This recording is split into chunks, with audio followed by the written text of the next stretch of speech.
ini.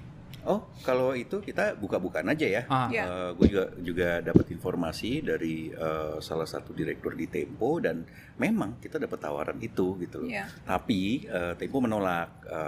Kenapa? Udah beredar luas kan ya proposalnya si Tempo ini. Sebar tuh Aduh, proposalnya. ternyata proposalnya ditolak ya. Makanya penyerangan ke Jokowi dan keluarga terlihat sangat masif sekali. Tetapi setelah penawaran proposal mereka ditolak oleh Kominfo, kemudian mereka membuat konten di sebuah podcast bocor alus tentang judul atau temanya adalah Operasi Memoles Citra Jokowi.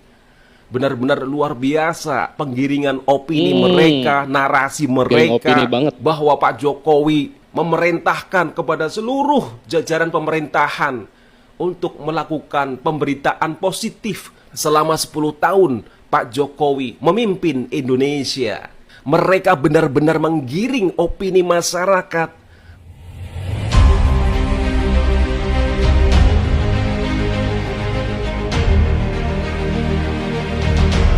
Ya teman-teman semuanya, selamat datang kembali di channel Ujang Halu. Ada berita yang sedang heboh. Pastinya teman-teman sudah tidak asing kan dengan channel satu ini. Pastilah pernah melintas ya di beranda YouTube kalian yang isi kontennya selalu menggiring opini negatif tentang Presiden Jokowi.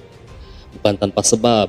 Ternyata media Tempo ini sakit hati karena tawaran proposal untuk mengkampanyekan semua prestasi dan keberhasilan Presiden Jokowi ke media ditolak Kominfo.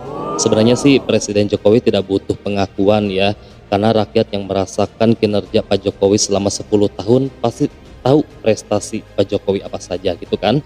Nah, yang lebih parahnya lagi justru media Tempo mengklaim bahwa pihak Jokowi lah yang meminta media Tempo untuk mengangkat atau menyebarluaskan ke media semua prestasi dan kinerja Bapak Jokowi.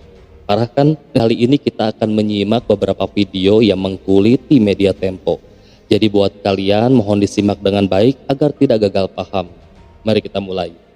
Jokowi menggelar rapat kan di IKN. Nah, salah satu poin rapatnya itu adalah meminta seluruh jajarannya itu mengkampanyekan keberhasilan yang sudah dilakukan oleh pemerintah. Gitu.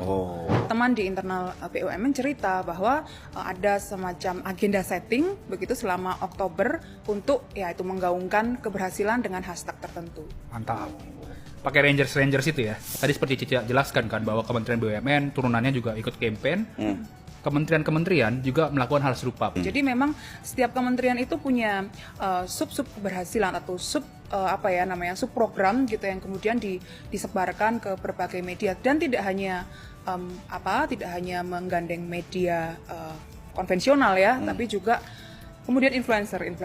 Buzzer maksud lu? Influencer. Buzzer. Kita buzzer bukan ya? Tapi kita nggak punya rumah di Kemang sih. Siapa yang di Kemang ya? Iya.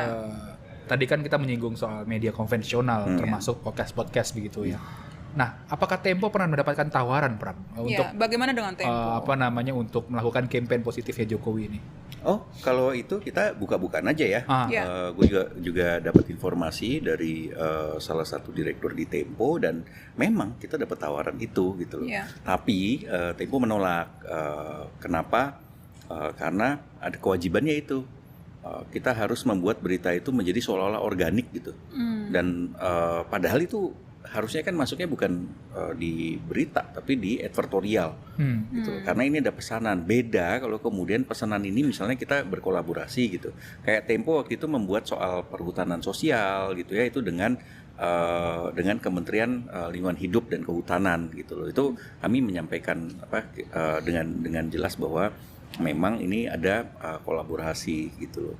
Nah, begitu juga soal desa-desa ya kan. Waktu itu kita nyebutin bahwa memang ini ada permintaan atau bukan ada permintaan sih, tapi memang ini kolaborasi dengan Kementerian Desa waktu itu. Hanya saja tidak ada intervensi apapun gitu loh. Kita Tempo tetap menulis apa adanya, tidak kemudian kita bagus-bagusin gitu loh. Kalau yang ini kan kecenderungannya sepertinya agak ngebagus-bagusin ya nggak sih? Iya. Ya kan? Memoles Kalau lah ya. sekilas gitu, senyumnya ini banget nih dia nih. Kenapa sih? Bola panas. Nah, Dewan Pers memantau nih, Pram. Jadi Ketua Dewan Pers, Mbak Ninik itu bilang bahwa perilaku pemerintah ini memaksakan sesuatu hal yang seharusnya sebagai iklan atau editorial itu menjadi peliputan gitu. Dan dia juga perilaku-perilaku ini membuat edukasi ke masyarakat tidak sehat. Karena ya harusnya kan dinding api itu dipertebal. Ini kok nggak ada dinding api, jangan-jangan seperti itu. Itu sangat dikritik oleh Mbak Ninik gitu. Ini Rahayu ya. Ini Rahayu. Pers, ya. Ya rasanya memang benar ya kritik itu ya. Ini demi mengkampanyekan keberhasilan seorang Jokowi, terus kemudian dilakukanlah berbagai upaya yang sebenarnya juga melanggar etika gitu kan. Bocor. Ini mah udah bukan bocor lagi, guys. Ya, udah beredar luas kan ya proposalnya si Tempo ini. Sebar tuh proposalnya. Ternyata proposalnya ditolak ya. Makanya penyerangan ke Jokowi dan keluarga terlihat sangat masif sekali. Ternyata ada udang di balik bakwan. Sakit hati. Pantas saja Soekarno Dynasty nggak pernah dikulitin kayak Jokowi dan keluarga. Ternyata Tempo ketahuan ngasihin red card tapi ditolak, jadi sakit hati. Bukannya media berita itu harus menjaga kredibilitas. Masih mau dipercaya ini yang begini, guys. Mereka, para pembenci dan pengkritik Jokowi, akhirnya dipermalukan oleh dirinya sendiri. Bukan karena cawe-cawe Pak Jokowi atau dilawan oleh keluarga Pak Jokowi, para pendukungnya, bukan. Tetapi semuanya terbongkar dengan sendirinya. Bagaimana mereka bekerja. Ya, kita melihat bagaimana kasus media Tempo yang ternyata mengajukan proposal ke Kementerian Komunikasi dan Informatika atau Kominfo. Ternyata ujung-ujungnya ya masalah duit, cuan, bagaimana media tetap bekerja karena perlu pendanaan. Tetapi setelah penawaran proposal mereka ditolak oleh Kominfo, kemudian mereka membuat konten di sebuah podcast bocor alus tentang judul atau temanya adalah Operasi Memoles Citra Jokowi. Benar-benar luar biasa penggiringan opini mereka, narasi mereka bahwa Pak Jokowi memerintahkan kepada seluruh jajaran pemerintahan untuk melakukan pemberitaan positif selama 10 tahun Pak Jokowi memimpin Indonesia. Mereka benar-benar menggiring opini masyarakat bahwa di akhir pemerintahan Pak Jokowi terus mencitrakan dirinya sendiri, melakukan operasi besar-besaran untuk bagaimana seluruh jajaran pemerintahan, kementerian, semuanya bekerja untuk memoles citra Jokowi di akhir kepemimpinannya di Indonesia. Ternyata mereka sebelumnya mengajukan penawaran kepada pemerintah, kepada Pak Jokowi yang melalui Kominfo, supaya Kominfo mau beriklan di media Tempo dengan nilai yang sangat fantastis, miliaran rupiah, untuk bagaimana Tempo menawarkan akan memberitakan bagaimana pencapaian Pak Jokowi selama 10 tahun. Tapi ini ditolak oleh Kominfo. Ya, mereka katanya bahwa kerja di pemberitaan itu berbeda dengan kerja di bagian iklan. Ini juga aneh begitu ya. Karena apa? Setiap media itu selalu punya visi misi. Oke lah, kalau media itu oposisi, maka otomatis seluruh jajaran di media itu, entah itu bagian redaksi, entah itu bagian iklan atau bisnis, itu ya satu visi, bahwa kita sedang mengkritik pemerintah, bahwa kita akan menjadi oposisi pemerintah.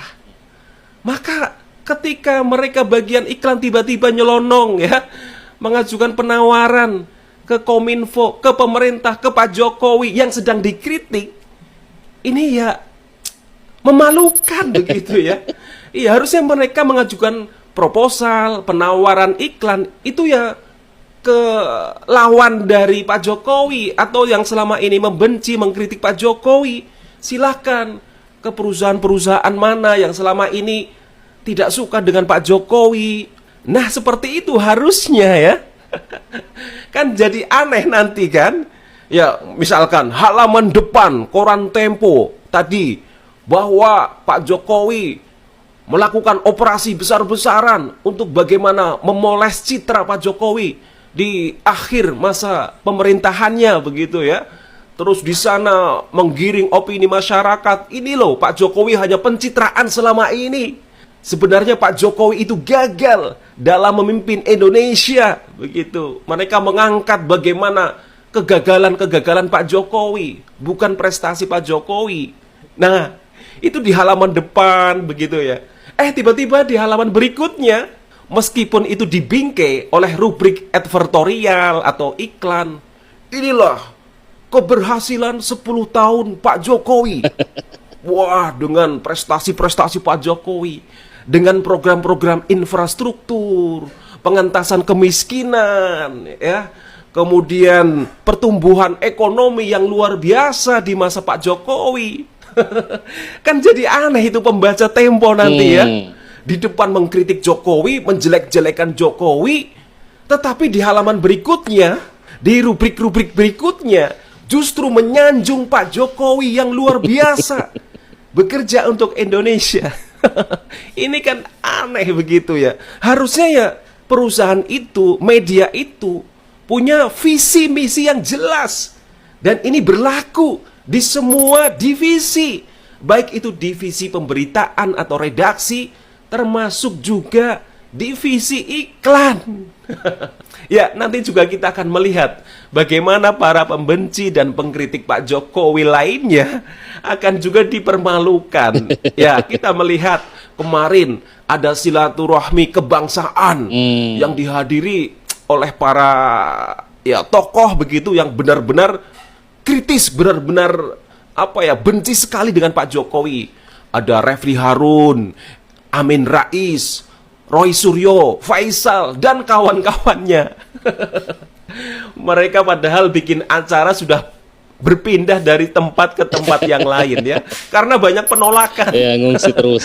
Hotel-hotel banyak yang menolak acara mereka. Ya, mereka nantinya akan dipermalukan oleh mereka sendiri begitu ya. Ya, kayak Amin Rais sekarang kan sudah jadi gelandangan politik ya. Semuanya prediksi dari Gus Dur itu selalu benar. Nanti kita lihat bagaimana yang lain ya akan dipermalukan oleh dirinya sendiri, karena kebenaran akan selalu menemukan jalannya. Pak Jokowi selama ini diam saja, nggak ngapa-ngapain, nggak membalas mereka, apalagi menyerang balik mereka. Tetapi justru mereka sendiri yang akan dipermalukan oleh sikap, oleh perkataan, oleh tingkah laku mereka sendiri. Aduh, kasihan sekali ya para pembencinya Pak Jokowi. Borok mereka itu terbongkar dengan sendirinya, dan mereka sendiri yang membongkar borok-borok mereka gitu, bukan orang lain gitu kan. Seperti media Tempo ini yang kalau kalian lihat konten-kontennya itu benar-benar berani sekali loh itu ya. Pokoknya itu dari judul, dari isinya juga benar-benar menggiring opini publik gitu. Saya mikir kok ini media Tempo gini sekali sih bikin judul gitu ya. Dan akhirnya terkuak sudah ya bahwa ada udang di balik bakwan. Ternyata mereka sakit hati ya karena proposalnya itu mendapat penolakan dari Kominfo, dan akhirnya mereka menyerang secara masif ya Bapak Jokowi mungkin sebagai bentuk kekecewaan mereka gitu kan. Aduh. Nah, mungkin sekian. Apabila teman-teman juga punya pendapat atau ada yang ingin kalian tambahkan mengenai video ini, silakan kalian komen saja, kita diskusikan bersama. Dan ingat ya, pintar-pintarlah memilih berita gitu kan, agar terhindar dari informasi yang menyesatkan. Nah, mungkin sekian video kali ini. Ujang ucapkan terima kasih.